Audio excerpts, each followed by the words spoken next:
ये कहानी है राधा की, जो अपने पति से छुपकर यूपीएससी की तैयारी कर रही होती है। तभी दरवाजे पर उसका पति अजय आ जाता है, जिससे राधा बहुत घबरा जाती है और जल्दी से अपनी कॉपी किताब छिपाकर गैस पे दूध गर्म करने के लिए रखती है और फिर दरवाजा खोलती है। अंदर आते ही अजय उस पर शक करने लगता है। दरअसल अजय एक पुलिस ऑफिसर है जो राधा की इज्जत नहीं करता था। अब राधा तैयार होकर अपने पति को दूध देने जाती है, लेकिन उस समय अजय दारू पी रहा होता है, इसलिए वह राधा को ही दूध पीने के लिए कहता है। राधा मजबूरी में दूध पी लेती है, जिसके बाद अजय राधा को बिस्तर पर लेटने के लिए कहता है। पति की बात मानकर राधा चुपचाप लेट जाती है। तब अजय बड़ी ही बेरहमी से उसके साथ क्रिकेट खेलने लगता है। दर्द के कारण राधा की आंखों से आंसू बहने लगती है, लेकिन अजय को उससे कोई फर्क नहीं पड़ता। अब अगले दिन राधा एग्जाम देने के लिए जाती है, लेकिन रास्ते में हॉल टिकट खो जाने की वजह से मास्टर उसे अंदर जाने से रोक देता है। उसी वक्त बाहर एक बॉबी नाम का लड़का राधा का हॉल टिकट पाता है। अब बॉबी वह टिकट देने के लिए कॉलेज के अंदर जाता है। यहाँ बॉबी राधा को टिकट देने ही वाला था कि तभी राधा के पति का कॉल आ जाता है। राधा डरते डरते कॉल उठाती है और झूठ बोलते हुए कहती है कि वह मंदिर में पूजा करने आई है, लेकिन अजय उसकी बातों पर यकीन नहीं करता। तभी बॉबी कॉलेज की घंटी बजा देता है, जिससे अजय को यकीन हो जाता है। अब बॉबी राधा को उसका हॉल टिकट देता है। राधा हॉल टिकट देखकर खुश हो जाती है और बॉबी को गले से लगा लेती है। राधा के गले लगते ही बॉबी उसके प्यार में पड़ जाता है, जिसके बाद बॉबी दिन रात राधा के सपने देखने लगता है। एक दिन जब राधा घर में अकेली बोर हो रही होती है, तभी उसके फोन में बॉबी का मैसेज आता है। बॉबी उससे खट्टी मीठी बातें करने लगता है, जिससे राधा भी उसे पसंद करने लगती है। तभी मौका देखकर बॉबी राधा से उसका फोन नंबर मांगता है, लेकिन राधा उसके मैसेज का जवाब दिए बिना फोन ऑफ कर देती है। अगली सुबह जब राधा को गुड मॉर्निंग का मैसेज आता है, तो उसका चेहरा खुशी से खिल उठता है। वो बॉबी से बातें करने लगती है। जब बॉबी उसकी खूबसूरती की तारीफ करता है, तो राधा खुश होकर उसे अपना नंबर दे देती है, जिसके बाद बॉबी उससे वीडियो कॉल पर बातें करने लगता है और यहीं से दोनों की कहानी एक नया मोड़ लेती है। अब नंबर मिलते ही बॉबी राधा को वीडियो कॉल करके उसके साथ मस्ती भरी बातें करने लगता है। अब ऐसे ही कुछ दिनों बाद दोनों में दोस्ती हो जाती है। तो एक रात बॉबी राधा से उसके पति के बारे में पूछते हुए कहता है, क्या तुम्हारा पति तुम्हें खुश कर पाता है? मैसेज सीन करने के बाद राधा समझ जाती है कि बॉबी उसके साथ क्रिकेट खेलना चाहता है, इसलिए वह उसके मैसेज का रिप्लाई दिए बिना ही नहाने चली जाती है। तभी उसके पति का फोन आ जाता है। वह जल्दी से फोन उठाती है, तो उसका पति कहता है कि आज रात मैं घर नहीं आ पाऊंगा, इसलिए तुम टाइम से सो जाना। इतना सुनते ही राधा का मन बॉबी के साथ क्रिकेट खेलने का करता है। वह तुरंत बॉबी को मैसेज करके उसे अपने घर आने को कहती है, जिसके बाद बॉबी लोकेशन की मदद से उसके घर पहुंच जाता है। अब बॉबी राधा के हाथों को सहलाने लगता है, जिससे राधा का मूड बिगड़ने लगता है। लेकिन मैच शुरू होने से पहले ही राधा के पति का फोन आ जाता है, तो राधा घबराते हुए कॉल उठाती है। तभी अजय उसे कहता है कि वह 10 मिनट में घर पहुंच जाएगा, लेकिन हॉर्न बजने की वजह से राधा को लगता है कि उसके पति कल सुबह 10 बजे आएंगे, जिससे वह बहुत खुश हो जाती है।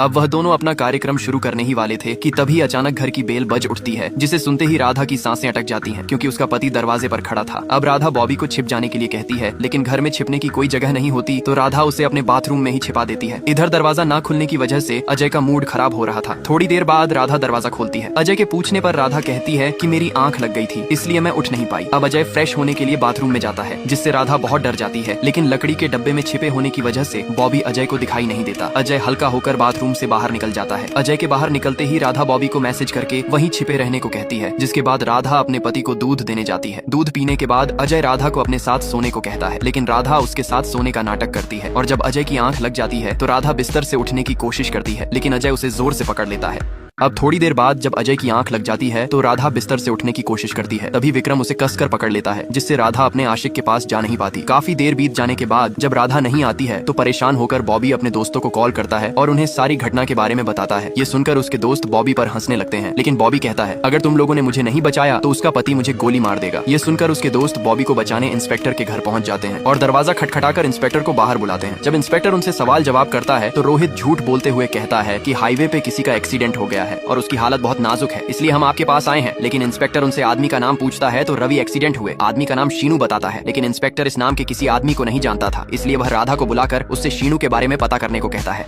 अब राधा अपने पड़ोसी महेश को आवाज लगाती है। महेश बाहर आते ही राधा को घूरने लगता है। तभी इंस्पेक्टर महेश को शीनू के बारे में बताते हुए कहता है कि उसका हाईवे पर एक्सीडेंट हो गया है। उसी वक्त वहाँ से गुजर रहे गांव वाले यह बात सुन लेते हैं और वे लोग पूरे गांव वालों को वहाँ इकट्ठा कर देते हैं। तभी गांव का एक आदमी कहता है कि शीनू का कोई एक्सीडेंट नहीं हुआ है, बल्कि उसका मर्डर किया गया है। इंस्पेक्टर उससे मर्डर कराने वाले व्यक्ति का नाम पूछता है, तो वह आदमी गाँव के मुखिया का नाम बताता है, पर इंस्पेक्टर को उसकी बात पर यकीन नहीं होता है, तो वह अपने लोगों से मुखिया को फोन करने को कहता है। जब वे लोग मुखिया को फोन करते हैं, तो फोन स्विच ऑफ आता है, जिससे गांव वालों को आदमी की बात पर यकीन हो जाता है और वे लोग मुखिया को मारने की बात करने लगते हैं। लेकिन इंस्पेक्टर कहता है, सबसे पहले हमें उस लाश की पहचान करनी होगी और जिसके लिए हमें हॉस्पिटल जाना होगा। ये सुनकर राधा बहुत खुश हो जाती है, क्योंकि अब वह बॉबी को घर से बाहर निकालने वाली थी।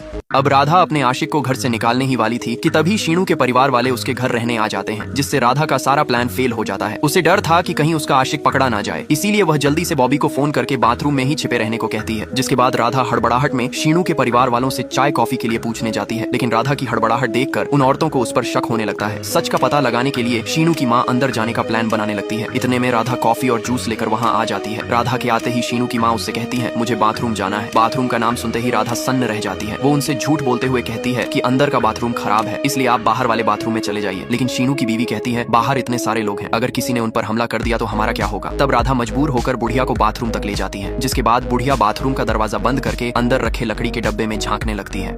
अब बुढ़िया बाथरूम का दरवाजा बंद करके अंदर रखे लकड़ी के डब्बे में झांकने लगती है, लेकिन नजर कमजोर होने की वजह से वह बॉबी को देख नहीं पाती। सच्चाई बाहर लाने के लिए वह हर संभव प्रयास करती है।